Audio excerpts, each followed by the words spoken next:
नेपाल ने नया 100 रुपये का नोट जारी किया है, जिसमें एक ताज़ा करदा सियासी नक्शा शामिल है। इस नक्शे में काला पानी, लिपुलेख और लिम्पियाधुरा के इलाके दिखाए गए हैं, जो भारत के दावे में हैं।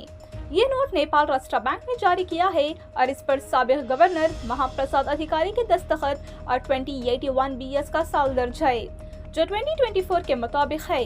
ये नक्शा पहली बार में 2020 में अपडेट किया गया था, जबकि पी शर्मा ओली की क़यादत वाली हुकूमत ने इन इलाकों को शामिल करने के लिए पार्लिमानी मंजूरी हासिल की थी। नेपाल के मरकजी बैंक के मुताबिक ये नक्शा पहले वाले 100 रुपये के नोट पर भी मौजूद था और अब हुकूमत के पिछले फैसले के मुताबिक इसे दोबारा अपडेट किया गया है। भारत ने हमेशा कहा है कि लिपुलेख, काला पानी और लिम्पियाधुरा इसकी सरहदों में आते हैं और इसने 2020 में नेपाल के नक्शे की तजदीद को मसनूई तौसीक़ करार देकर सख्त तनकीद की थी।